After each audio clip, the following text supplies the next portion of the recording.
ಅಲ್ಲ, ಇನ್ನೊಬ್ಬ ಇದ್ದ ನನ್ನ ತಮ್ಮ ಹಿರಣ್ಯಾಕ್ಷ. ಅವ ಈಗ ಇಲ್ಲ. ಏನು ಮಾಡೋಣ? ಪಾಪಿ ಹರಿ ನನ್ನ ತಮ್ಮನನ್ನ ಕೊಂದೇ ಬಿಟ್ನಲ್ಲ. ಏನು ಮಾಡೋಣ? ಶೋಣಿತದಲ್ಲಿ ಹುಟ್ಟಿ ಬದುಕಿದ ನಾನು ಸಾವೇ ಇಲ್ಲ ಎಂಬ ತೀರ್ಮಾನಕ್ಕೆ ಬಂದವ. ಕೊಲ್ಲಿಕ್ಕೆ ಯಾರಿಂದೂ ಆಗುವುದಿಲ್ಲ. ಹಗಲು ಅಲ್ಲ, ರಾತ್ರಿಯೂ ಅಲ್ಲ. ಹಾಗೆ ಒಳಗೂ ಅಲ್ಲ, ಹೊರಗೂ ಅಲ್ಲ, ಮನುಷ್ಯನೂ ಅಲ್ಲ, ಪ್ರಾಣಿಯೂ ಅಲ್ಲ. ಜೀವಮಾನದಲ್ಲಿ ಆಗ್ಲಿಕ್ಕೆ ಉಂಟ ಎಂಬಲ್ಲಿಗೆ ಸಾವೇ ಇಲ್ಲ. ಆದರೂ ಆ ಹರಿ ಮೋಸ ಮಾಡಿಬಿಟ್ಟ, ನನ್ನ ತಮ್ಮನನ್ನ ಕೊಂದ ಎಂಬಲ್ಲಿಗೆ ಸಿಡಿದದ್ದ ನಾನು ಆ ಹರಿಯನ್ನ ಹುಡುಕುತ್ತಾ ಹೋದೆ. ಎಲ್ಲೆಲ್ಲ ಹೋದೆ, ಇಡೀ ಪ್ರಪಂಚ ಸುತ್ತಾಡಿದೆ, 14 ಲೋಕಕ್ಕೂ ಸಂಚಾರ ಮಾಡಿದೆ. ಹೋದಲ್ಲಿ ಎಲ್ಲೂ ಹರಿ ಇಲ್ಲ. ಅವನು ಎಂತ ಕಪಾಟಿ. ಅದೇ ನೀ ಹೇಳಿದ್ದೆ ದೊಡ್ಡದಲ್ಲ. ಹಾಗಾಗಿ ಹುಡುಕಿದ್ರು ಸಿಗದೆ ಹೋದ. ಏನು ಮಾಡುವುದು ನನಗೆ ಗೊತ್ತಾಯಿತು. ಶ್ರೀಹರಿ ಅವ ಇರುವುದೆಲ್ಲಿ? ಕ್ಷೀರ ಸಮುದ್ರ, ಸಮುದ್ರವನ್ನೇ ಬತ್ತಿಸಿ ಬಿಡ್ತೇನೆ ಅಂತ ಹೋಗಿ ಸಿಟ್ಟಿನಿಂದ ಆಚೆ ಈಚೆ ಬಂದೆ. ಒಂದು ಅನಿಸಿಕೆ ನನಗೆ ಆಯಿತು, ಸಮುದ್ರವನ್ನೇ ಬತ್ತಿಸಿ ಬಿಟ್ರೆ ಪ್ರಪಂಚ ಉಳಿತದ? ಪ್ರಪಂಚ ನಾಶಕ್ಕಲ್ವಲ್ಲ, ನನಗೆ ಹರಿಬೇಕು. ಈಗ ಯೋಚಿಸುತ್ತಾ ಇರುವಾಗ ಒಬ್ಬ ಬ್ರಾಹ್ಮಣರು ಸಿಕ್ಕಿದ್ರು. ಸಂತೋಷ ಆಯಿತು. ಕಂಡ ಬ್ರಾಹ್ಮಣರನ್ನು ಕೊಲ್ಲುವ ಅಲ್ಲ ನಾನು. ಯಾಕೆಂದ್ರೆ ಬ್ರಾಹ್ಮಣರು ಬೇಕೆ, ನಮ್ಮಲ್ಲಿಯೂ ಬ್ರಾಹ್ಮಣರಿಲ್ವಾ? ಹಾಗಾಗಿ ಏನು ಸ್ವಾಮಿ ಅಂತ ಕೇಳಿದೆ. ಏನ್ ಗಡಿಬಿಡಿ ಗಜ್ಜಲ್ಲ, ಯಾರನ್ನು ಹುಡುಕ್ತಾ ಇದ್ದೀಯಾ? ನನಗೆ ಹರಿಬೇಕು ಅಂದೆ. ಹರಿಯ ಅವ ಎಲ್ಲಿದ್ದಾನೆ? ಹುಡುಕ್ತಾ ಬಂದವ ನಾನು ಒಂದೇ. ಅವ ಎಲ್ಲೂ ಇದ್ದಾನೆ ಬೇಡ. ಬ್ರಾಹ್ಮಣರ ಮಾತು ಸಟೆಯನ್ನಾಡುವುದಕ್ಕೆ ಸಾಧ್ಯವಿಲ್ಲ. ಹೇಳಿ ಎಲ್ಲಿದ್ದಾನೆ ಹರಿ? ಆವಾಗ ಹೇಳಿದ್ರು, ನಿನಗೆ ಹರಿ ಬೇಕಾ? ಒಂದು ಕೆಲಸ ಮಾಡು, ಕಣ್ಣು ಮುಚ್ಚಿ ಬಾಯಿ ಕೆಳೆ ಅಂದ್ರು. ಹಾಳಾಗಿ ಹೋಗ್ಲಿ. ಸಾಯುವಾಗ ಅಲ್ವಾ? ಗೊತ್ತಿಲ್ಲ ಅಂದ್ರೆ ಅದು ಅನುಭವ ಆಗುವುದು ಪಕ್ಕನ ಅಲ್ಲ. ಆದ್ರೂ ನಮಗೆ ಗೊತ್ತುಂಟಲ್ಲ. ಕಣ್ಣು ಮುಚ್ಚಿ ಬಾಯಿ ಕೆಳದ್ನ ಅವನ ಹತ್ತಿರ ಯಾರು ಹೋಗ್ಬೇಡಿ, ಅವ್ನು ಹೋದ ಅಂದ್ರು. ಹಾಗಾಗಿ ಯಾಕೆ ಅಂತ ಕೇಳಿದೆ. ಭಯ ಪಡಬೇಡ, ಸಾವಿಗಲ್ಲ, ನಿನಗೆ ಹರಿಬೇಕಲ್ವಾ? ಕಣ್ಣು ಮುಚ್ಚಿ ಬಾಯಿ ಕೆಳೆ ಅಂದ್ರು. ಕಣ್ಣು ಮುಚ್ಚಿ ಬಾಯಿ ಕೆಳದೆ ಗಂಟಲು ಏನು ಹಿಡ್ಕೊಂಡ. ಆಮೇಲೆ ಹೊಟ್ಟೆ ಸೇರಿತ್ತು. ಕಣ್ಣು ತೆರೆದು ನೋಡ್ತೇನೆ, ಬ್ರಾಹ್ಮಣರಿಲ್ಲ ಎಂಬಲ್ಲಿಗೆ ಗೊತ್ತಾಯಿತು. ಆ ಕಪಟಿ ಹರಿ ಬ್ರಾಹ್ಮಣ ರೂಪದಲ್ಲಿ ಬಂದಿದ್ದ. ಈಗ ಹರಿಯಲ್ಲಿದ್ದಾನೆ, ಹರಿ ಇಲ್ಲಿದ್ದಾನೆ. ಬಗೀಲ ಹೊಟ್ಟೆ ಹೋಗ್ತದೆ, ನಂದು ಹೊಟ್ಟೆ ಬಗೆಯುವುದಿಲ್ಲ. ಎಲ್ಲಿ ಹೋಗ್ತಾನೆ? ಇನ್ನು ಎಲ್ಲೂ ಹೋಗ್ಲಿಕ್ಕಿಲ್ಲ ಅವ. ಆದ್ರೆ ಒಂದು ಮನುಷ್ಯರಿಗೆ ನವರಂಧ್ರ ಇರುವುದಿಲ್ಲ. ಎಲ್ಲಾದ್ರೂ ಹೋಗ್ಬಿಟ್ರೆ ಮೊದಲೇ ಅಜೋಕ್ಷಯ ಎಲ್ಲಿ ಹೋಗ್ತಾನೆ ಅಂತ ಹೇಳಲಿಕ್ಕಿಲ್ಲ. ಹಾಗಾಗಿ ಒಂದು ಕೆಲಸ ಮಾಡ್ತೇನೆ, ಇದ್ದಷ್ಟು ದಿವಸ ನವರಂಧ್ರವನ್ನು ಬಂಧಿಸ್ತೇನೆ. ಹೋಗುದಿಲ್ಲಿಗೆ ಕಷ್ಟ. ಅವನಿಗೆ ಆಗಲಿಲ್ಲ, 9 ಬಂದ್ ಮಾಡ್ಲಿಕ್ಕೆ ಅವನ ಹತ್ರ ಆಗಿಲ್ಲ. ಬ್ರಾಹ್ಮಣ ಗೊತ್ತುಂಟು, ಕೇಳಿದ್ದೇನೆ. ಜಾಗ್ರತೆಯಲ್ಲಿರಬೇಕು. ನಾನೊಬ್ಬ ಅಲ್ಲ, ನನ್ನ ಹೆಂಡತಿಗೂ ಹೇಳ್ತೇನೆ, ನಿದ್ರೆ ಮಾಡಬಾರ್ದು. ಏನ್ ಇಡೀ ದಿವಸ ನಿದ್ರೆ ಮಾಡ್ತಿದ್ರೆ ಬದುಕಿರ್ಲಿಕ್ಕೆ ಆಗ್ತದ? ರಾತ್ರಿ ನೀವು ನಿದ್ರೆ ಮಾಡಿ. ರಾತ್ರಿ ನನಗೆ ನಿದ್ರೆ, ಅವಳಿಗೆ ಹಗಲಿನಲ್ಲಿದ್ರೆ. ಸಮಸ್ಯೆ. ಏನ್ ಸಮಸ್ಯೆ? ಹೆಂಗಸರು ಮಲಗಬಾರ್ದು. ಅದೊಂದು ಮಾತಿದ್ದದ್ದು ಹೌದು. ಮಧ್ಯಾಹ್ನದಲ್ಲಿ ಹೆಂಗಸರು ಮಲಗಬಾರ್ದು ಅಂತ ಉಂಟು. ಮಧ್ಯಾಹ್ನ ಊಟದ ನಂತರ ಹೆಂಗಸರು ಮಲಗಿದ್ರ ಆ ಮನೆಗೆ ದರಿದ್ರ ಹಿಡಿತು ಅಂತ ಲೆಕ್ಕ. ನಿದ್ರೆ ಮಾಡಬಹುದು. ಮಲಗಿ ನಿದ್ರೆ ಬೇರೆ, ಕೂತು ನಿದ್ರೆ ಬೇರೆ. ನೋಡಿ, ಒಳ್ಳೆ ಉಪದೇಶ ಇನ್ನು ಎಷ್ಟು ಜನಕ್ಕೆ ಮಾಡಿ ಬಂದ್ರೆ ಏನು? ಅಂತೂ ಒಳ್ಳೆ ಉಪದೇಶವನ್ನ ಮಾಡಿದ್ದೀರಿ, ಅದೇ ಸರಿ. ತಿರುಗಾಟದ ಅನುಭವ ಎಂತ ಮಾಡುದು ಅಲ್ಲ. ಮತ್ತೆ ನಮಗೆ ಬದುಕಬೇಕು ಅಂತ ಆದ್ರೆ ನಾವ್ ಏನಾದ್ರೂ ಮಾಡಿ ಉಪಾಯ. ಕೂತ್ಕೊಂಡಿದ್ರೆ ಕೂತು ನಿದ್ರೆ ಮಾಡ್ರೆ ತೊಂದ್ರೆ ಇಲ್ಲ ಅಂತ ನೀವ್ ಹೇಳಿದ್ರಲ್ಲ. ಶಾಸ್ತ್ರಕ್ಕೆ ವಿರುದ್ಧ ಸಮಸ್ಯೆ ಬಂದ್ರೆ ನಿಮ್ ಸಂಪರ್ಕ ಮಾಡಿ ಅಂತ ಹೇಳ್ತೇನೆ. ಏನ್ ತೊಂದ್ರೆ ಆಗ್ಲಿಕ್ಕಿಲ್ಲ. ಅಂತೂ ಇಷ್ಟ ಆಯ್ತು. ಈಗ ಸಂತೋಷ ಯಾಕೆ? ಸಂತೋಷ ಅಲ್ಲಿಲ್ಲ, ಇಲ್ಲಿದ್ದಾನೆ. ಈ ಸಂತೋಷದಲ್ಲಿ ರಾತ್ರಿ ಆಗ್ತಾ ಬಂತಲ್ಲ, ಹೋಗಿ ನನ್ನ ಹೆಂಡತಿ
ಸುರರು ಮೇಚ್ಚು ಸುತ್ತಲು ಪಡೆದಳು ಹೊರೆಯಲೇ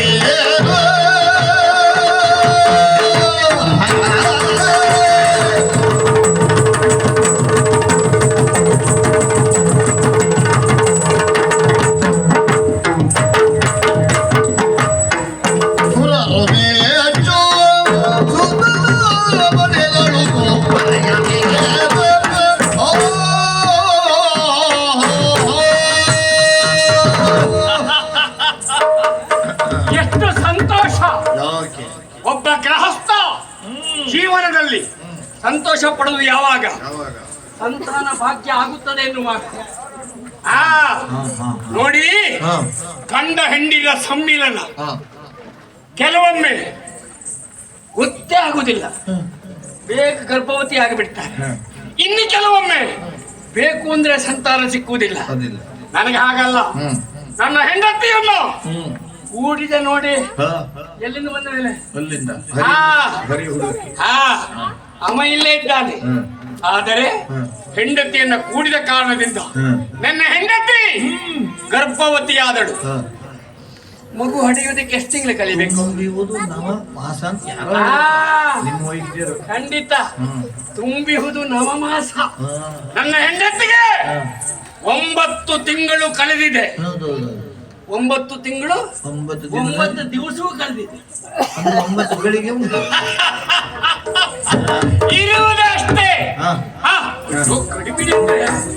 ಊರರೆಲ್ಲ ಮೆಚ್ಚಬೇಕು. ಮೆಚ್ಚಬೇಕು ಅಲ್ಲ, ನನ್ನ ಆಳು ಮೆಚ್ಚಬೇಕು.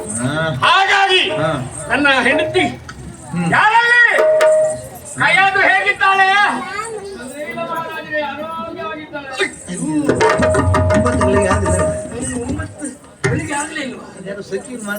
ಯಾರದು?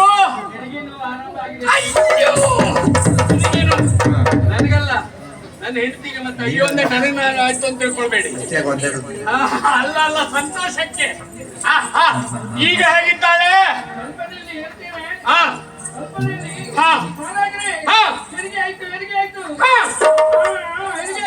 ಗಂಡ ಹೆಣ್ಣು ಹೆಣ್ಣು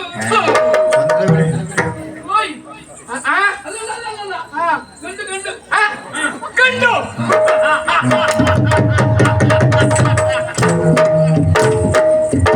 ಪುತ್ರ ಜನಿಸಿದ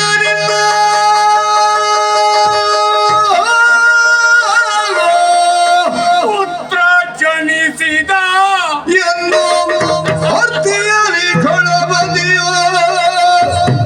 ನಡೆಯುವುದಿರ ದಿವಿನಾದಿ ಕುಮನದ ಮೊತ್ತಗಳು ಹೂಮಳೆಗರೆದ ಅಂಬರದಿ ಸುರ ಮೊತ್ತಗಳು ಜಡೆಯ ಹೂಮರೆಗರೆದ ಅಂಬರದಿ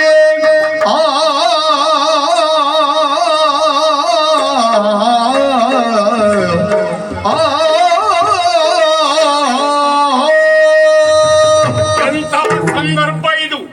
ಕುಲಪುತ್ರ ಹುಟ್ಟಿದನಂತೆ. ನೋಡಿ, ಸುರರಲ್ಲ ಹೂಮಳೆಗೈಯುತ್ತಾ ಇದ್ದಾರೆ. ಯಾರು? ಸುಮ್ಮನಿರಿ. ಆಗುವುದಿಲ್ಲ ಅಂದ್ರೆ ನಾನು ಹೀಗೆ ಕಣ್ಣು ಬಿಟ್ಟರು ಸಾಕು. ಏನಾಗಬೇಕು ಸ್ವಾಮಿ? ಅವರೆಲ್ಲ ನನ್ನ ಅಡಿಯಾಳು. ದೇವೇಂದ್ರ ನಾನು ಹೇಳ್ದಾಗ ಮಳೆ ಸುರಿಸ್ಬೇಕು. ಅವ ಇದ್ದಾನಲ್ಲ ವರುಣ. ಆಮೇಲೆ ವಾಯು ನಾ ಹೇಳ್ದಾಗ ಬೀಸ್ಬೇಕು. ನೋಡಿ, ಇಷ್ಟೊತ್ತಿಗಿಲ್ಲ ಅಲ್ಲ ಬೇಡ ಅಂತ ಹೇಳಿದ್ದೇನೆ. ಬಂದ ಮೇಲೆ ಹೇಳ್ತೇನೆ ಬರ್ಲಿ ಅಂತ. ಗೊತ್ತಾಯ್ತದೆ. ಆ ರೀತಿಯಲ್ಲಿ ಅವರನ್ನೇ ಮೆಟ್ಟಿಲನ್ನಾಗಿಸಿ ಮತ್ತೆ ಇದನ್ನೆಲ್ಲ ಮಾಡಿದ್ದೇನೆ. ನಾವು ಹೇಳ್ದಾಗ ಕೇಳ್ಕೊಂಡ್ಬೇಕು, ನಾ ಹೇಳ್ದಾಗ ಕುರಿಬೇಕು ಎಲ್ಲ ಅಷ್ಟೇ. ಹಾಗಾಗಿ ಎಲ್ಲ ಹೂಮಳೆ ಸುರಿತಾ ಇದ್ದಾರೆ, ಜಯಘೋಷವನ್ನು ಹಾಡ್ತಾ ಇದ್ದಾರೆ. ಹಾಗೆ ಶುಭಮಸ್ತು ಶುಭಮಸ್ತು ಅಂತ ಹೇಳ್ತಾ ಇದ್ದಾರೆ. ಸಮಯ ಕಲಿತಾರೆ ಈಗ ಶಿಷ್ಯ ನೋಡ್ಬೋದಲ್ಲ. ಯಾರಲ್ಲಿ ನನ್ನ ಹೆಂಡತಿಗೆ ಬರಲಿಕ್ಕೆ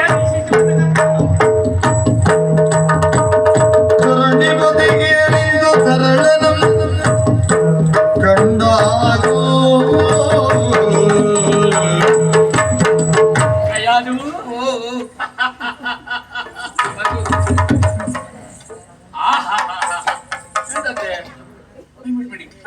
ಎಳೆ ಮಗುವುದು ನಿಮ್ಗೇನು ಅರ್ಥ ಅಲ್ಲ ಒಮ್ಮೆ ಅಪ್ಪನಾದವನಿಗೆ ಅಷ್ಟು ಸ್ವತಂತ್ರ ಇಲ್ವೇನೆ ಅಂತ ಕೈಗೆ ಅಂತ ಆಗ್ಲಿಲ್ವೇ?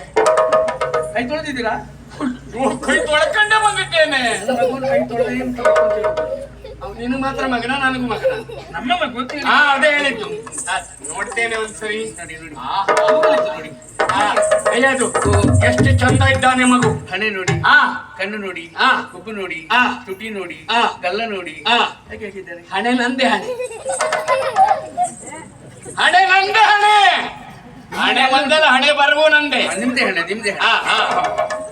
ಆಮೇಲೆ ಕಣ್ಣು ಕಣ್ಣೆ ಆಗಿ ಉಂಟು ನೋಡಿ. ಕಣ್ಣೆಲ್ಲ ನಂದೆ.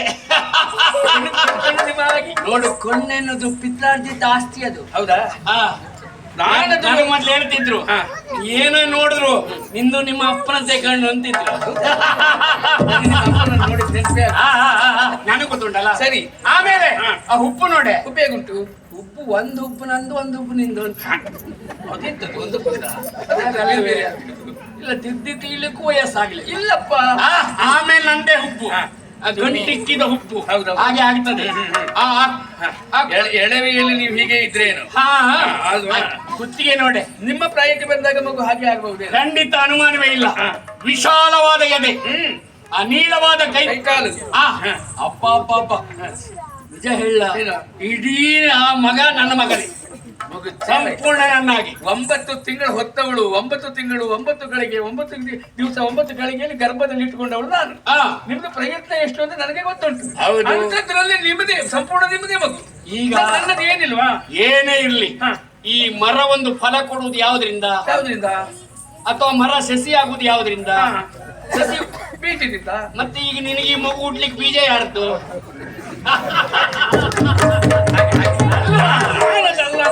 ಅದು ಆದ್ರೆ ಒಂದು ಸ್ವಾಮಿ, ಈಗ ಮಗು ಇಷ್ಟು ಮುದ್ದಾಗಿದೆ ಹೌದಾ? ಹೌದು. ಈ ಕಣ್ಣು ನನ್ನದು, ಈ ಹಣೆಯೂ ನನ್ನದು, ಈ ಕಲ್ಲವೂ ನನ್ನದು, ಹೀಗೆಲ್ಲ ನೀವು ಹೇಳ್ತೀರಪ್ಪ. ಹೌದು. ಅದಲ್ಲ, ಈಗ ಇಬ್ಬರಲ್ಲಿಯೂ ಮಗುವಿನ ಪಾಲುಂಟು. ಆಯ್ತು ಹೇಳು. ಹೌದಾ? ಈಗ ಒಂದು ಕೆಲಸ ಮಾಡೋಣ. ಈ ಮಗುವಿನ ಕುತ್ತಿಗೆಯ ಮೇಲಿನ ಭಾಗಗಳೆಲ್ಲ ನನ್ನ ಹಾಗೆ ಇಟ್ಟುಕೊಳ್ಳೋಣ. ಕುತ್ತಿಗೆ ಮೇಲೆಲ್ಲ ನಿಂದೆ, ನನ್ನದೇ. ಆ. ಆಯ್ತಾ? ಆ. ಆಮೇಲೆ ಆ. ಸೊಂಟದ ಕೆಳಗೆ ಬಂದ್ರೆ ಆ. ಆ ಉಳಿದ ಭಾಗ, ಸೊಂಟದ ಕೆಳಗಿನ ಭಾಗ ಎಲ್ಲ ನಿಮ್ಮ ಹಾಗೆ.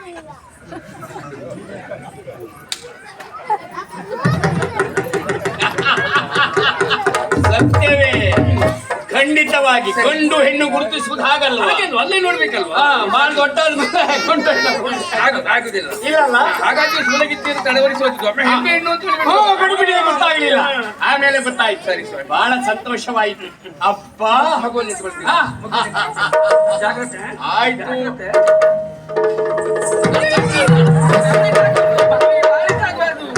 ಕೈಯಾದು ನೀನೇ ಹಿಡ್ಕೊಳೆ. ಈ ನನ್ನ ಮಗುವನ್ನು ನೋಡಿದ್ಯಾ? ಅಂದಾರ ಚಂದ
ಆಗ್ತಾ ಇದೆ.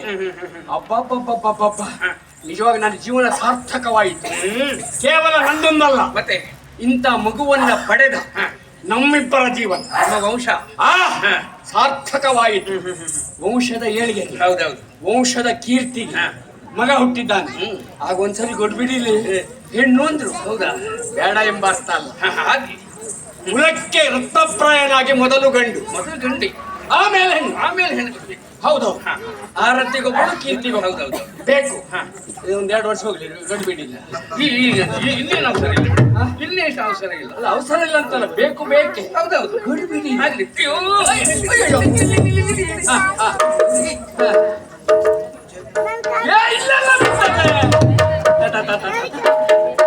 ನೋಡಿ, ಅಯ್ಯೋ ಈಗ ನನಗೆ ವರ್ಷ ಬಿಟ್ಟೆ ಇನ್ನಲ್ಲ. ಅದು ತೀರ್ಥ, ಗೊತ್ತಾಯ್ತಾ? ನಿಜವಾಗಿ ತೀರ್ಥ ಅಲ್ಲದೆ ಏನು ಅಮೃತ. ಅಮೃತವೇ, ಅನುಮಾನವೇ ಇಲ್ಲ. ಅದು ಬೇಸರವೇ ಇಲ್ಲ, ತ್ಯಾಜ್ಯವೂ ಇಲ್ಲ, ಸಂತೋಷವಾಯಿತು. ಹೌದೌದು. ನನಗೊಂದು ಅನುಮಾನ ಏನು ಸ್ವಾಮಿ? ಮೊನ್ನೆ ನಾನು ತಿರುಗಾಟಕ್ಕೆ ಹೋಗಿದ್ದಲ್ಲ. ಹೌದು, ಮೊನ್ನೆ ಅಂದ್ರೆ ಈಗ 9-10 ತಿಂಗಳ ಹಿಂದೆ ಹೌದೌದು, ಹರಿಯನ್ನ ಹುಡುಕುತ್ತಾ ಹೋದೆ. ಹೌದು. ಆ ಹರಿ ಪಾಪಿ ಮಗ ಎಲ್ಲೂ ಸಿಕ್ಕಲೇ ಇಲ್ಲ. ಹೌದಾ? ಒಬ್ಬ ಬ್ರಾಹ್ಮಣರು ಸಿಕ್ಕಿದ್ರು. ಬ್ರಾಹ್ಮಣರೇ, ಓ ವೈಕುಂಠವಾಸಿ ಹರಿಯಲ್ಲಿ ಕೇಳಿದ್ರು. ಬೇಕೇ ಬೇಕು ಬೇಕು ಅಂದೆ. ಕಣ್ಣು ಮುಚ್ಚಿ ಬಾಯಿ ಕೇಳಿ. ಬ್ರಾಹ್ಮಣ ಕಣ್ಣು ಮುಚ್ಚಿ, ಕಣ್ಣು ಮುಚ್ಚಿ ಬಾಯಿ ಕೇಳಿ ಯಾವಾಗ ಸ್ವಾಮಿ? ಸತ್ತ ಮೇಲೆ ಅಲ್ವ? ಮತ್ತೆ ಅಷ್ಟು ಮಾಡ್ದಂತ ಸತ್ತ ಅಂತ ಲೆಕ್ಕ. ಹೌದು, ಮತ್ತೆ ಹಾಗೆ ಏನ್ ಹೇಳ್ತಾ ಇದ್ದೀರಿ? ಅಪಭ್ರಂಶ ಬ್ರಾಹ್ಮಣರ ಬಾಯಿಲೆ ಬಂದಿತ್ತ ಕೇಳಿದೆ. ಮತ್ತೆ ಪ್ರಾಮಾಣಿಕವಾಗಿ ಹೇಳ್ತಿದ್ದೇನೆ, ಕಶ್ಯಪು ಕಣ್ಣು ಮುಚ್ಚಿ ಬಾಯಿ ಕೇಳಿ ಹರಿ ಸಿಗ್ತಾನೆ. ಹಾಗೆ ಹರಿ ಸಿಗುತ್ತಾನೆ ಅಂತ ಆದ್ರೆ ಯಾವುದಕ್ಕೂ ಸಿದ್ಧ. ಏನು ಮಾಡ್ತೇನೆ? ಕಣ್ಣು ಮುಚ್ಚಿ ಬಾಯಿ ಕೇಳದೆ, ಆಮೇಲೆ ಕಣ್ಣು ಹೊಡೆದೆ, ಗಂಟ್ಲಲ್ಲಿ ಏನು ಹೋದಾಗಾಯ್ತು. ಹೌದಾ? ಹೊಟ್ಟೆ ಸೇರಿದಂಗಾಯ್ತು. ಕಣ್ಣು ಬಿಟ್ಟು ನೋಡಿದೆ, ಬ್ರಾಹ್ಮಣರಿಲ್ಲ. ಹೊಡಿಯೋದ್ರಿ ಅವ ಕಪಟಿ, ಎಂತ ವೇಷ ಆದ್ರೂ ಮಾಡ್ತಾನೆ ಅವ. ಬ್ರಾಹ್ಮಣ ರೂಪಿಯಾಗಿ ಬಂದಿದ್ದ, ಈಗ ನನ್ನ ಹೊಟ್ಟೆಯಲ್ಲಿದ್ದಾನೆ. ಹರಿ ಇಲ್ಲಿದ್ದಾನ? ನಿನಗೆ ಯಾವತ್ತು ನಾನು ಏನ್ ಹೇಳಿದ್ದೆ? ರಾತ್ರಿ ನಂದು ನಿದ್ರೆ, ಹಾಗಲ್ಲಿ ನೀನ್ ನಿದ್ರೆ ಮಾಡಬೇಡ. ಅದಕ್ಕೆ ಯಾವ ಕಾರಣಕ್ಕೂ ಅವ ನಮ್ಮಿಂದ ತಪ್ಪಿಸಿಕೊಂಡು ಹೋಗ. ಆ ರೀತಿ ಅವ ನನಗೆ ಸಿಕ್ಕಿದ್ದಾನೆ. ಅದಾದ ಮೇಲೆ ಕುಲಕ್ಕೆ ರತ್ನಪಾಯ ಮಗ ಹುಟ್ಟಿದ್ದ. ಸರಿ ಸ್ವಾಮಿ. ಅಂದ ಚಂದದೊಳೆನ್ನ ಮಗ ಎಣ ಯಾರು? ಯಾರು? ಚರಾಚರ ಪ್ರಪಂಚದಲ್ಲಿ ಸೂರ್ಯನು ಇವನಿ, ಚಂದ್ರನು ಇವನಿ, ನಕ್ಷತ್ರವೂ ಇವನಿ. ಏನು ಪ್ರಭೆಯ ಮುಖದಲ್ಲಿ ಹೌದಪ್ಪ. ಆ ಕಣ್ಣು ಮಿಟಿ ಮಿಟಿ ಮಾಡಿದ್ರೆ ಎಷ್ಟು ಚಂದ ಅಲ್ಲ. ಈಗಲೇ ಮುಗುಳು ನಗ್ತಾ ಇದ್ದ. ಅವನಿಗೆ ಅಪ್ಪನ್ ಗೊತ್ತಾಯ್ತೇನಲ್ಲ. ಗೊತ್ತ, ನಾನೇ ಎಷ್ಟು ಸಂತೋಷ ಆಗ್ತಾ ಇದೆ. ಕೈಯಾದು ಮದುವೆ ಅಷ್ಟೊಂದು ದೊಡ್ಡ ನಗ್ಬೇಕಾ ಅಂತ ನಮ್ಮ ಜಾತಿ ಇದು. ಇದು ನಮ್ ಜಾತಿದೆ. ಈಗ ಅವನು ಎಳೆಯವನು ಅಂತ ಹೇಳಿದ್ರು. ಇಲ್ಲಪ್ಪ, ಇನ್ನು 10 ವರ್ಷ ಕಳೀಲಿ, ಇದಕ್ಕೂ ಬಿಗಿ ನಗು ಅವನದ್ದಾಗ್ತದೆ. ಹಾಗೆ ಯಾರಲ್ಲಿ ಜ್ಯೋತಿಷಿಗಳು ಯಾಕೆ ಜಾತಕ? ಸ್ವಾಮಿ ಸ್ವಾಮಿ, ಆ ಜಾತಕ ನೋಡಿ ನನ್ನ ಮಗನಿಗೊಂದು ಹೆಸರು ಹೇಳಿ. ನೋಡಿ, ಮಗುವಿಗೆ ಹೆಸರಿಡುವಾಗ ಸ್ವಲ್ಪ ಜಾಗ್ರತೆ ಮಾಡ್ಬೇಕು. ಏನು? ನಮ್ಮ ಜಾತಿಯಲ್ಲೆಲ್ಲ ಕಣ್ಣು ನೋಡಿದ್ರೆ ಹೆಸರಿಡುವುದು. ನೀ ಇಡ್ತೀಯಾ? ಅಲ್ಲ ಅಲ್ಲ ಅಲ್ಲ, ಹೇಳುದು ಕಣ್ಣು ನೋಡಿ. ದೊಡ್ಡ ಕಣ್ಣು ಅಂತ ಹೇಳಿದ್ರೆ ಸಾಕು. ಅವನ್ ನಿಟಿಲ ನೇತ್ರ ಅಂತ ಹೇಳುದು. ಕೆಂಪಿದೆ ಅಂತ ಹೇಳಿದ್ರೆ ಸಾಕು. ರುದ್ರಾಕ್ಷ ಅಂತ ಹೇಳುದು. ಪುಣ್ಯಕ್ಕೆ ದೊಡ್ಡ ಕಣ್ಣು ನೋಡಿ ನಿಟಿಲ ನೇತ್ರ ಹೇಳಿದ್ರೆ ಬೇಸರ ಇಲ್ಲ, ಮೋಟ ಕಣ್ಣವ ಅಂತ ಹೇಳಿ ನಾನು ಹೇಳುದಾಗಲ್ಲ. ಮಗುವಿಗೆ ಇಡುವ ಹೆಸರುಂಟಲ್ಲ, ನಮ್ಮ ಜಾತಿ ಹೆಸರು ಆಗ್ಲಿಕ್ಕಿಲ್ಲ. ನಮ್ಮ ಜಾತಿ ಹೆಸರು ಬೇಡ, ಒಳ್ಳೆ ಹೆಸರು ಬೇಕು. ಮತ್ತೊಂದು ಯೋಚನೆ ಮಾಡಿ ನೋಡಿ ನೀವು. ಮತ್ತೆ ಹೆಸರಿಟ್ಟ ಮೇಲೆ ಬೇರೆ ಬೇರೆ ಹೆಸರಿನಿಂದೆಲ್ಲ ಕರೀತಾರೆ. ಹೌದಾ? ಹೌದಪ್ಪ. ಒಳ್ಳೆ ಹೆಸರು ಇಡುವುದು, ಆಮೇಲೆ ಅಪ್ಪ ಅಮ್ಮ ಮುದ್ದಿನಿಂದ ಅವನಿಗೆ ಅಪ್ಪಿ ಅಪ್ಪಿ ಅಪ್ಪಿ ಅಪ್ಪಿ ಅಂತ ಕರೆಯುವುದಪ್ಪ.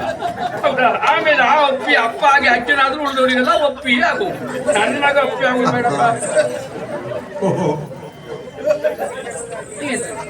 ಅಲ್ಲಪ್ಪ, ಇದೆಲ್ಲ ನಿನಗೆ ಯಾಕೆ ನೆನಪಿ ಬಂತು ಅಂತ ಕೇಳುದ? ಹಾಗೆ ಆಗೋದು ಬೇಡ. ನೋಡು, ಪ್ರೀತಿಗೆ ಅಂತ ಅಜ್ಜ ಅಜ್ಜಿ ಇಡುವ ಹೆಸರು. ಹೌದು. ಈ ಕೆಲವರಿಗೆ ಹೆಸರು ಬೇರೆ ಏನೋ ಇರ್ತದೆ. ಹೌದು. ಅವ್ನು ಎಷ್ಟು ವರ್ಷ ಕಳೆದ್ರು ಕೊನೆಗೂ ಕುಮಾರ ಕುಮಾರ ಅಂದ್ರೆ ನಿಮ್ದೆ ಅದು ಬರ್ಲಿ ಅಂತಲೇ ಹೇಳಿ. ಅಲ್ಲ, ಕುಮಾರನ ಹೌದಾ? ಮಗುವಿನ ತಾಯಿ ನನಗೆ ಗೊತ್ತಿತ್ತು. ಕುಮಾರನೇ ಮರ್ತೋಯ್ತು ಅಂತ ಯೋಚನೆ ಯಾರಿಗೆ? ನಮ್ಗೆಲ್ಲ ಮರೆಯದುಂಟ. ಕೈಯಾದು ನೀವು ಒಂದು ಹೆಸರು ಇಡ. ನಾನ ಇಡೇ. ನಮ್ಮ ಜಾತಿ ಬೇಡ, ನಮ್ಮ ಜಾತಿ ಹೆಸರು ಬೇಡ. ಪಾಪ ನಮ್ಮ ಜಾತಿ ಮಕ್ಕಳೆಲ್ಲ ಏನ್ ಹೇಳ್ತಾರೆ? ಯಾಕೆ? ಯಾರು ಅಲ್ಲ, ನನ್ನ ಮೇಲೆ ಆಕ್ಷೇಪ ಮಾಡುವವರು ಯಾರಿಲ್ಲ. ನಮ್ಮ ಕುಲದೇವಿ. ಕುಲದೇವ್ರು ಯಾರು? ಶಿವ ಅಲ್ವೋ? ಹೌದು, ಶಿವಪ್ರಿಯ ಅಂತ ಶಿವಪ್ರಿಯ. ಇಲ್ಲ ಇಲ್ಲ, ಅವ ಶಿವ, ಅವ ಶಂಕರ ಇದ್ದಾನಲ್ಲ, ಅವ ನಾವ್ ಹೇಳ ಹಾ ಪರಮೇಶ್ವರನ ಮಗ ಹಾ ಗಣೇಶ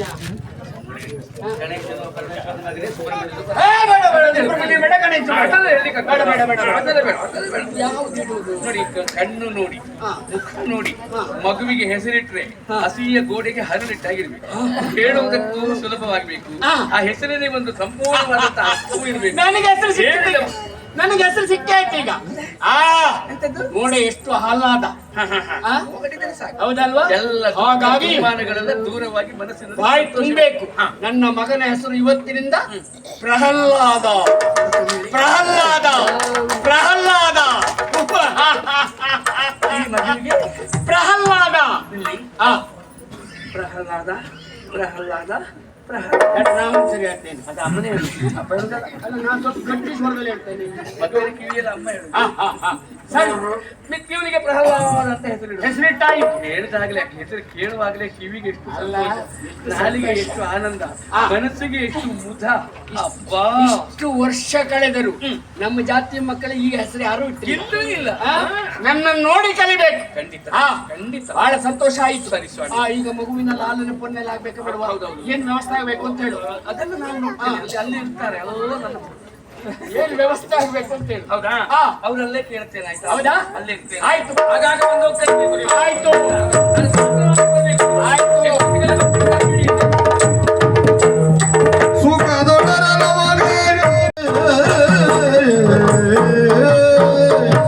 ಮಗ ಬೆಳೆಯುತ್ತಾ ಇದ್ದಾನೆ. ಹೌದು. ಅಂಬೆಗಾಲೆತ್ತು ಓಡ್ಲಿಕ್ಕೆ ಪ್ರಾರಂಭ ಮಾಡಿದ್ದಾನೆ. ಮಗ ಹಿಡ್ಕೊಳ್ಳಿಕ್ಕಾಗುದಿಲ್ಲ. ಅಯ್ಯಯ್ಯೋ ಯಾರು ಹಾಗುಂಟು ನಮ್ಮ ಒಳ್ಳೆ ಪಾಯಸ ಎಲ್ಲ ಹಾಕಿದ್ರಿ ಮುಂದೆ. ಇಲ್ಲಪ್ಪ ನಮ್ಮ ಜಾತಿ ಮಕ್ಕಳೇ ಹಾಗೆ. ಇವತ್ತು ಕಂಡಾಗ ನಾಳೆ ಇರುವುದಿಲ್ಲ.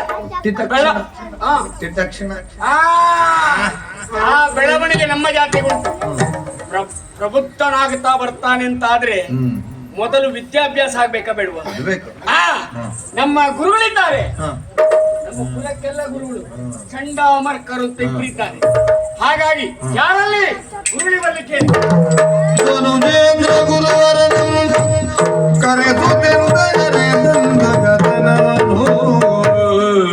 ಸ್ವಾಮಿ ನನಗೆ ಮಗನಾಗಿರುವುದು ನಿಮಗೂ ತಿಳಿದಿರಬೇಕು. ತಿಳಿದಿದೆ.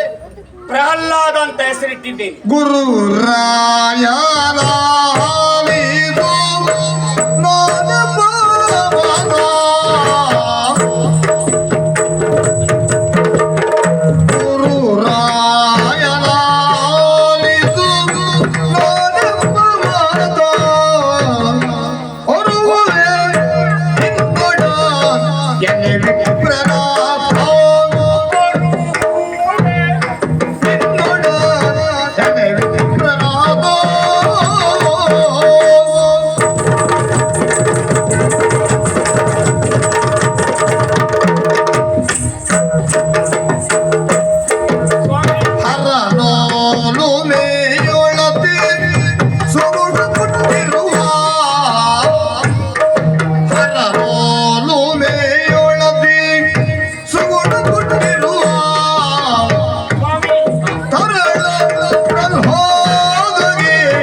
ಮಾತನ್ನ ಲಾಲಿಸಬೇಕು.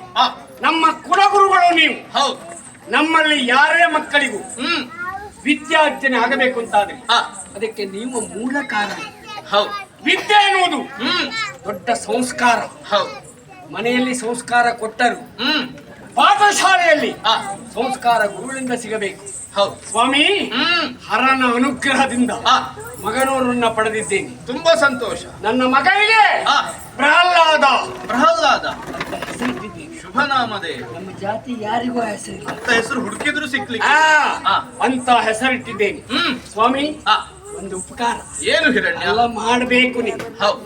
ಯಾಕೆಂದ್ರೆ ಯಾಕೆ? ಹುಟ್ಟಿದ ಮಗುವಿಗೆ ಆ, ಉತ್ಕರ್ಷೆಯನ್ನ ಕಾಣಬೇಕು ಅಂತಾದ್ರೆ ಆ, ವಿದ್ಯಾರ್ಜನೆ ಬಹಳ ಮುಖ್ಯ. ವಿದ್ಯಾರ್ಜನೆ ಬೇಕು. ಹೌದೌದು. ಹೌದು. ನನ್ನ ಮಗನಿಗೆ ಆ, ವಿದ್ಯಾಭ್ಯಾಸವನ್ನು ನೀವು ಮಾಡಿಕೊಡಬೇಕು. ಹೇಳಿಕೊಡ್ಲಿಕ್ಕೆ ತೊಂದ್ರೆ ಇಲ್ಲ ಹಿರಣ್ಯ. ಆದರೂ ವಯಸ್ಸಿನ ಮಿತಿ ಹೇಳುವುದಿರ್ತದೆ. ಹಾಗಾದ್ರೆ ಆ ಹುಡುಗನಿಗೆ ವಯಸ್ಸೆಷ್ಟು ಅಂತ?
ವರುಷ 5 ಆಯ್ತವನಿಗೆ. ಇಷ್ಟು ಬೇಗ ಇದಾಯ್ತಾ? ಸ್ವಾಮಿ, ನಿಮಗೂ ಗೊತ್ತುಂಟು, ಏನು ನಮ್ಮ ಜಾತಿ ಬೇರೆ, ಮನುಷ್ಯರು ಬೇರೆ. ಹೌದು. ನಮ್ಮ ಬೆಳವಣಿಗೆ ಬೇಗ, ದ್ವಿಗುಣ.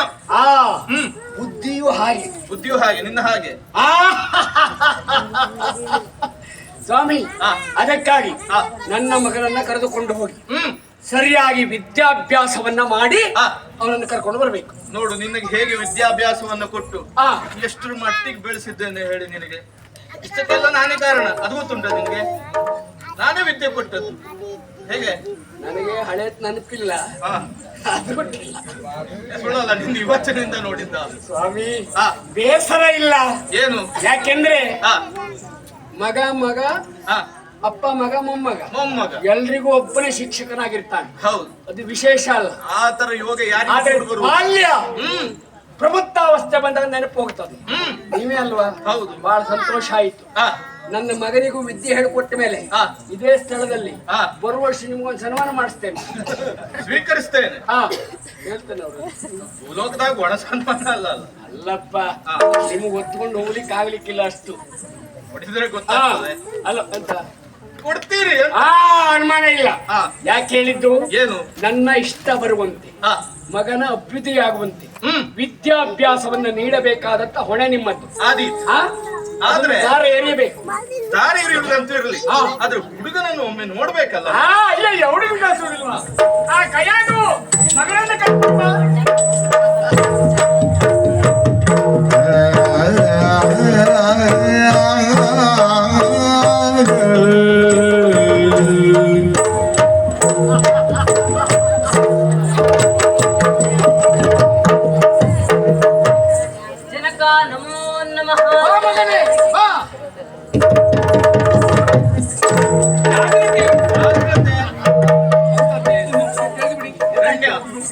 ಯಾರು? ಪ್ರಾಯದ ಕಾಲ ಅಲ್ಲ. ಯಾರು? ಬಾಳಿ ಎತ್ತು ಕುಳಿಸಿ ನನಗ ನಿನಗೆ. ಹೌದು. ಇನ್ನು 20 ವರ್ಷ ಹೋದ್ರು ಹೀಗೆ ಇರ್ತೇನೆ. ಅದ್ರ ಬೇಡ, ಹಾಗೆ ಇರ್ಲಿ ಅಂತ ನಾನು ಆಚೆ. ಸ್ವಾಮಿ, ಅದಕ್ಕೆ ನನ್ನ ಅನುಗ್ರಹ ಅಲ್ಲ, ದೇವರ ಅನುಗ್ರಹ, ಗುರುವಿನ ಅನುಗ್ರಹ, ನಮ್ಮ ಪರಮಾತ್ಮ ಶಿವನ ಅನುಗ್ರಹ. ಆ ಶಂಕರ ಹೇಳೋದೇನು ಅವನ ಅನುಗ್ರಹ. ಆದ್ರೆ ಒಂದು, ನಾನು ಕೆಲವೆಲ್ಲ ನಿಮಗೆ ಮರ್ತೋಗ್ತದೆ ಅಂತ ಭಾವಿಸಿದ್ದು, ಆದ್ರೆ ಇವತ್ತು ಮರೀಲಿಲ್ಲ. ಯಾವ್ದನ್ನ? ಯಾವುದು? ಇವನನ್ನು ನೋಡಿದಾಗ ನನಗೆ 5 ವರ್ಷ ಅಲ್ಲ, ಮತ್ತೊಂದು 2 ವರ್ಷ ಹೆಚ್ಚಾದಾಗ ಕಾಣಿಸ್ತದೆ. ಬೆಳವಣಿಗೆ ಆಗುಂಟು. ಜಾತಿ ಬೆಳವಣಿಗೆ ವಿಷಯ ಗೊತ್ತಿಲ್ವಾ? ನೂಲಿನಂತೆ ಸೀರಿ, ತಾಯಿಯಂತೆ ಮಗು. ನನ್ನ ಬೆಳವಣಿಗೆ ಹೀಗಿರ್ಬೇಕಂದ್ರೆ ಮಗುವಿಗೆ 5 ವರ್ಷ ಆದ್ರೆ ಎಷ್ಟು ದೊಡ್ಡದ? ಮಗು ಅಂತ ಹೇಳಿ. ಅಲ್ಲ, ತಾಯಿ ಅಂತಲೇ ಮಗು. ಆಯ್ತು, ಸಂತೋಷ ಆಗುತ್ತೆ, ಅದು ಸರಿ. ಸತ್ಯವೇ ಹೇಳಿದ್ದು. ಆಯ್ತು. ವಿದ್ಯೆ ಕಲಿಸುವುದಕ್ಕೆ ನನಗೆ ಮನಸ್ಸುಂಟು, ಆದ್ರೆ ಆ ಹುಡುಗನಿಗೆ ಕಲಿಯುವಂತ ಹಸಿವು ಇರ್ಬೇಕಾಗ್ತದೆ. ಹಾಗಾದ್ರೆ ತಾಯಿಯೇ ಮೊದಲು ಗುರು ಆಗ್ತಾಳೆ. ಹೌದೌದು. ಅವನಿಗೊಂದು ಮಾತು ಕೇಳುವುದು ಒಳ್ಳೇದು. ಅವನಿಗೆ ಸ್ವಲ್ಪ ಹೇಳಿ. ಅಂದ್ರೆ ಗುರುಗಳು ಬಂದಿದ್ದು ಯಾಕೆ? ಪಾಠಶಾಲೆಗೆ ನಮ್ಮ ಮಗನನ್ನ ಕರೆದುಕೊಂಡು ಹೋಗಿ ವಿದ್ಯಾಭ್ಯಾಸ ಕೊಡಿಸುವುದಕ್ಕೆ. ಮಗುವಿಗೆ ಆ ಪಾಠಶಾಲೆಗೆ ಹೌದು 5 ವರ್ಷಕ್ಕೆ ಆ ನಾವೆಲ್ಲ 5 ವರ್ಷಕ್ಕೆಲ್ಲ ಶಾಲೆಗೆ ಒಂದು ನೆನಪೇ ಇಲ್ಲ. ಯಾರು ಬೇಡ ನಿನಗಲ್ಲ, ನನ್ನ ಅಪ್ಪನ 5 ವರ್ಷಕ್ಕೆ ಕಳಿಸಿದ್ದ. ಹೌದಾ? ಮತ್ತೆ ಕಲೀಲಿಲ್ಲ ನೀವು ಅಷ್ಟೇ. ಯಾರು ಅಲ್ಲ, ಕಲೀಲಿಲ್ಲ ಅಂದ್ರೆ ಕಲೀಲಿಲ್ಲ ಅಂದ್ರೆ? ಕಲೀಲಿಕ್ಕೆ ಅನುಕೂಲವಾದಂತ ವಯಸ್ಸಲ್ಲ ಅಂತ ಹೇಳಿದ್ರು ನಾವು. ಆದ್ರೂ ನೀವೇ ಕೇಳಿ ಗುರುಗಳಿಗೆ ಗೊತ್ತುಂಟು. ಹಾಗಲ್ಲ, ಎಷ್ಟು ಒಳ್ಳೆ ವಿದ್ಯಾರ್ಥಿ. ಹಾಗಾಗಿ ಮಗುವನ್ನು ನಾವು ಕಳಿಸಿಕೊಡ್ತೇವೆ. ಹೌದಾ? ಹಾ. ಈಗ ಮಗು ಈಗಲೇ ಹಾ. ನಾವು ಮೊನ್ನೆ ಆ ಮಗುವಿಗೆ ನಾಮಕರಣ ಮಾಡಿದಾಗ ಹಾ. ಆ ನಾಮಕರಣದಲ್ಲಿ ಊಟದ ಆ ಕೈಯ ಪರಿಮಳ ಇನ್ನೂ ದೂರವಾಗ್ಲಿಲ್ಲ. ಹಾ. ಇಷ್ಟು ಬೇಗ ಮಗು ದೊಡ್ಡವನಾಗಿದ್ದಾನೆ, ಕಳುಹಿಸಿಕೊಡ್ತೇವೆ ಅಂತ ನೀವು ಹೇಳ್ತೀರಿ. ಹಾ. ನಿಮ್ಮಲ್ಲಿ ಒಂದು ಮಾತು ಕೇಳ. ಏನು? ಮನೆಯೇ ಮೊದಲ ಪಾಠಶಾಲೆ, ಜನನಿ ತಾನೇ ಮೊದಲ ಗುರು ಅಂತ ಹೌದು, ಹೇಳಿರುವ. ಹೌದು. ನನಗೆ ಗೊತ್ತಿದ್ದಷ್ಟು ನನ್ನ ಮಗನಿಗೆ ನಾನು ಹೇಳ್ಕೊಡ್ತೇನೆ. ನೀನು ಗೊತ್ತಿದ್ದಷ್ಟು ಮಗನಿಗೆ ಹೇಳಿದ್ರೆ ಸಾಕು ಅಲ್ಲ? ನಾನು ಯಾಕೆ ಅಲ್ವಾ? ಹೇಳಿದ್ದನು. ನೋಡು ಅಯ್ಯದು ಮಕ್ಕಳನ್ನು ಅಷ್ಟೆಲ್ಲ ಮುದ್ದು ಮಾಡಬಾರ್ದು. ಮಕ್ಕಳು ಮುದ್ದು ಮಾಡಬೇಕು. ಹೃದಯದಲ್ಲಿ ಇರುವುದು ಬೇರೆ, ಬಹಿರಂಗ ಬೇರೆ, ಅಂತರಂಗದಲ್ಲಿ ಇರ್ಲಿ. ಅವನ ಅಭ್ಯುದಯ ಉತ್ಕರ್ಷ ನಿನಗೂ ಹಾರೈಕೆ ಅಲ್ಲ. ಅಂದ ಮೇಲೆ ಸಕಲ ವಿದ್ಯಾಪಾರಂಗತನಾಗುವುದಕ್ಕೆ ನಮ್ಮ ಮಗ ಗುರುಮಠಕ್ಕೆ ಹೋಗಲೇಬೇಕು. ಬಹಳ ವರ್ಷದ ಮೇಲೆ ಹುಟ್ಟಿದ ಮಗುವಾಗಿತ್ತು. ಒಂದೇ ಮಗು. ಅಲ್ಲ ಬೇರೆ ನಿನ್ನ ಯೋಜನೆಯಲ್ಲಿ ಹಾ. ಹೀಗೊಂದು ವಿಷಯ ತರಬಹುದಲ್ಲ? ಏನು? ಮನೆ ಮನೆಗೂ ಪಾಠಶಾಲೆ ತಂದ್ರೆ ಬಹಳ ಒಳ್ಳೇದು ಅಂತ ಯಾರು ಅಮ್ಮನವ್ರ ನಿವೇದನೆ. ಮನೆ ಮನೆ ಪಾಠಶಾಲೆ ಕೊಡ್ಬೇಕು ಅಂತಲ್ವಾ? ಹಾ. ಅದಕ್ಕೂ ಗುರುಗಳೇ ಬೇಡವಾ? ನನ್ ಬಿಟ್ಟು ವ್ಯವಹಾರ ಇಲ್ಲ. ಅದಕ್ಕೆ ಹೇಳಿದ್ದು. ಹಾ. ಯಾರಿಂದ ಕಲಿಸಬೇಕು ಅಂತ ಉಂಟು. ಮನೆ ಮನೆ ಪಾಠಶಾಲೆ ಅಂದ್ರೆ ಎಷ್ಟು ಜನ ಕಲ್ತವ್ರು ಸಿಗ್ತಾರೆ? ನೀವು ಸುಮ್ಮನೆ ಏನಾದ್ರೂ ಹೇಳ್ಬೇಡಿ. ಇಲ್ಲಪ್ಪ, ಕಾಟಾಚಾರಕ್ಕೆ ಪಾಠ ಮಾಡಿ ಹೋದ್ರಾಗ್ಲಿಲ್ಲ. ಏನ್ ಹೇಳಿದ್ರು ನೀನಿದ್ಯಲ್ಲ. ಹಾಗಾಗಿ ಆ ಕೈಯಾದು ಅಷ್ಟೆಲ್ಲ ಮುದ್ದು ಮಾಡಬಾರ್ದು. ಹೌದಾ? ಹೌದೌದು. ಹಾಗಿದ್ರೆ ನೀವು ಒಪ್ಪಿದ್ದೀರಿ. ಹೌದೌದು. ಕಳುಹಿಸಿಕೊಡೋದಕ್ಕೆ ನಾನು ಮನಸ್ಸು ಓ. ಮಾಡಬೇಕು. ಆ ಮಗುವಿನ ಭವಿಷ್ಯವೇ ಪರಮ ಲಕ್ಷ್ಯವಾಗಿ ನಾನು ಅದು ಬೇಕು, ಅದು ಬೇಕು. ಆದ್ರೆ ಒಂದು ಹಾ. ಗುರುಗಳಲ್ಲಿ ಒಂದು ಮಾತು ಕೇಳಿ. ಕೇಳಿ ಕೇಳಿ ಕೇಳಿ. ಸ್ವಾಮಿ, ಪಾಠಶಾಲೆಯಲ್ಲಿ ಬೇರೆ ಮಕ್ಕಳೆಲ್ಲ ಇದ್ದಾರಾ? ಎಲ್ಲರೂ ಇದ್ದಾರೆ. ನನ್ನ ಮಗನಿಗೆ ಒಬ್ಬರಿಗೆ ಪ್ರತ್ಯೇಕವಾದ ಪಾಠ ಅಲ್ವಾ? ಎಲ್ಲರಿಗೂ ಉಚಿತವಾಗಿ ನಾವು ಶಿಕ್ಷಣವನ್ನ ನೀಡ್ತಾ ಇದ್ದೇವೆ. ಆ ಮಕ್ಕಳ ಸಾಲದಲ್ಲಿ ನನ್ನ ಮಗನು ಕೂತ್ಕೊಳ್ಳುವುದಾ? ಗುರುಕುಲದಲ್ಲಿ ಭೇದ ಭಾವ ಇಲ್ಲ. ಗುರುಕುಲದಲ್ಲಿ ದೊಡ್ಡವ ಸಣ್ಣವ ಎಂಬ ಭೇದ ಭಾವ ಇಡಬಾರ್ದು. ನಾವು ಮೊದಲಿಂದ ಇಡ್ಲಿಲ್ಲ. ಸರಿ ಅಲ್ಲಲ್ಲ, ನಾನು ನಮ್ಮ ಅಜ್ಜಿ ಕಾಲದಲ್ಲಿ ಇತ್ತ, ಅಪ್ಪನ ಕಾಲದಲ್ಲಿ ಇತ್ತ. ಇಲ್ಲಪ್ಪ, ಹಾ. ಅರಸನ ಮಗನು ಒಂದೇ, ಆಳಿನ ಮಗನು ಒಂದೇ. ಪಾಠಶಾಲೆಯಲ್ಲಿ ಹಾಲು ಉಂಟಾ? ಹಾಲ ಕ್ಷೀರ ಭಾಗ್ಯ, ಕ್ಷೀರಭಾಗ್ಯ ದುಡ್ಡು. ಹೌದಾ? ಹೆದರಬೇಡಿ. ಉಂಟು. ನಡಿ. ಯಾರಲ್ಲಿ ಒಂದು 25 ಹಸು, ಒಂದು 25 ಎಮ್ಮೆ ಕರ್ಕೊಂಡು ಹೋಗುತ್ತೆ. ಎಮ್ಮೆ ಬೇಡ, ಹಸು ಹಾಕಿ ಹೋಗಿ. ಅವ್ರು ನನ್ನ ಮಗನಿಗೆ ಎಮ್ಮೆ ಹಾಲು ಕೊಡ್ತಾರೆ. ಸಾಕುವುದು ಯಾರು ಹೇಳಿ? ನಮ್ಮಲ್ಲಿ ಈಗಾಗಲೇ 4 ಉಂಟು. 4 ಅದರಲ್ಲಿ 2 ಕರೀಲಿಕ್ಕೆ ಆಗ್ತದೆ, ಬೇಡ. ಮತ್ತೆರಡು ಕೊಟ್ಟು ಬೇಡ. ಒಂದು 25 ಕಳಿಸ್ತೇನೆ, ಅದಕ್ಕೆ ಜನರನ್ನು ಕಳಿಸ್ತೇನೆ. ಹುಲ್ಲಾಕ್ಲಿಕ್ಕೆ ಯಾರ? ಹುಲ್ಲು ಮತ್ತೆ ಹಿಂಡಿ. ಹುಲ್ಲಲ್ವಾ? ಹುಲ್ಲನ್ನು ಕಳಿಸ್ತೇನೆ. ಅದು ವ್ಯವಸ್ಥೆ ಉಂಟು. ಮತ್ತೇನ್ ಬೇಕು ಹೇಳಿ? ಒಂದೆರಡು ಜನ ಆಳ್ಬೇಕು. ಆಳಲ್ವಾ? ಯಾರಲ್ಲಿ? ಅಲ್ಲ, ಹಾಲು ಯಾವ ವ್ಯಕ್ತಿ? ಕೆಲಸ ಮಾಡ್ಲಿಕ್ಕೆ ಅವ ಪ್ರದೀಪನಲ್ಲಿ ಹೇಳಿದ್ರೆ ಎಲ್ಲ ಆಗುತ್ತದೆ. ಅವ ಎದ್ದು ಓಡಿ ಆಯ್ತು.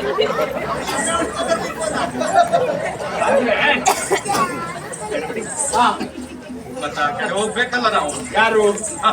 ಸ್ವಾಮಿ, ಅವ ನಿಷ್ಠಾವಂತ, ಹಾ. ಅವ ಸತ್ಯವಂತ, ಅವ ಸಜ್ಜನ. ಹಾ. ಈಗ ಮಗುವನ್ನು ಕಳಿಸಿಕೊಡುವ. ಏನಾಗ್ಬೇಕು? ನಾವು ಜೊತೆಗೆ ಹೋಗೋಣ. ಯಾರು? ಆಯ್ತೇ ಇಲ್ಲ. ನಮ್ಗೆ ರಾಜ್ಯ ಬೇಡ, ಏನ್ ಬೇಡ. ಮಗನೊಟ್ಟಿಗಲ್ಲಿ ಇದ್ರೆ ಆಯ್ತು. ನಾವು ಯಾವಾಗ ಹೋಗುದು ಮತ್ತೆ?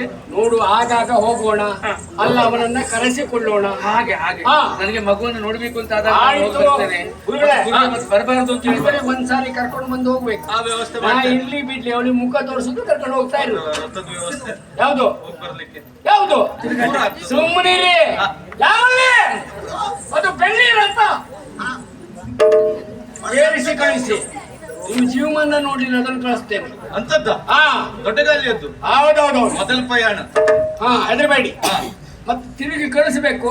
ಕಳಿಸ್ತೇನೆ. ಕೊಡುದಲ್ಲ. ಆದೀತು. ಮಗನೇ, ಹೋಗಿ ಬಾ. ಸರಿಯಾಗಿ ಕಲಿಬೇಕು. ಗುರುಗಳು ಹೇಳಿದ್ದನ್ನ ಕಲಿಬೇಕು. ಆಯ್ತು ತಂದೆ. ಗುರುಗಳೇ, ಇನ್ನೊಂದು ಮುಖ್ಯವಾದ ಸಂಗತಿ. ಏನು? ನನ್ನ ಹೆಂಡತಿಗೂ ಗೊತ್ತುಂಟು.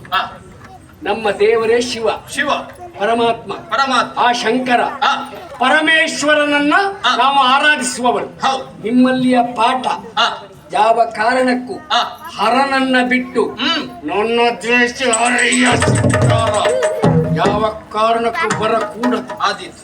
ಬಂದರೆ ತಲೆದಂಡ ನೆನಪಿರಲಿ. ಸ್ವಾಮಿ. ಹಾಗಾದ್ರೆ ಇವನನ್ನ ನಾನು ಕರೆದುಕೊಂಡು ಹೋಗ್ತೇನೆ. ತಪ್ಪಿಯು ಪರಿಣಾಮ ಸ್ಮರಣೆ ಬರಕೂಡ. ಆದೀತು. ನಿನ್ನ ತಂದೆ ತಾಯಿಗಳಿಗೆ ನಮಸ್ಕರಿಸು.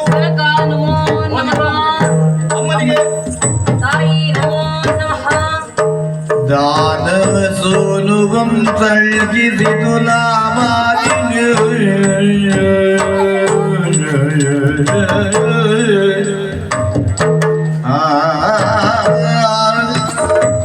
ಗುರುವರನು ಕರೆದೊಯ್ಯಿ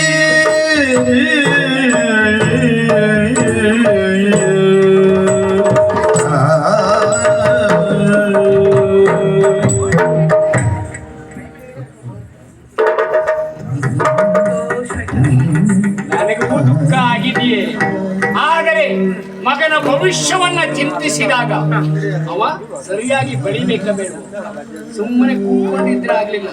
ವಿದ್ಯಾರ್ಜನೆ ಆಗಬೇಕು, ಅದಕ್ಕೆ ಕಳಿಸಿಕೊಟ್ಟಾಗಿದೆ. ವ್ಯವಸ್ಥೆ ಏನೇ ಇದ್ರು ಸರಿ ಮಾಡಿಸೋಣ, ನೀ ಚಿಂತೆ ಮಾಡ್ಬೇಕು. ನೋಡ್ಬೇಕು ಅಂತ ಮನುಷ್ಯನ ಕರ್ಕೊಂಡು ಹೋಗ್ಬೇಕು. ಆಯ್ತಪ್ಪ, ಅವ್ರಿಗೆ ಕೂದೆ ಕೂತ್ಕೊಂಡು ನೋಡು, ಮೊದಲೇ ಹೇಳ್ತೇನೆ, ಕರ್ಕೊಂಡು ಹೋದಾಗ ದೂರದಲ್ಲಿ ನಿಂತ್ಕೊಂಡು ನೋಡ್ಕೊಂಡು ಬರ್ಬೇಕು. ಅಲ್ಲಿ ಹೋಗಿ 10 ಜನ ಮಕ್ಕಳ ಎದುರಲ್ಲಿ ಮುದ್ದಾಡಬಾರ್ದು, ಮಕ್ಕಳು ಉಳಿದವರಿಗೆ ತೊಂದರೆ ಆಗ್ತದೆ.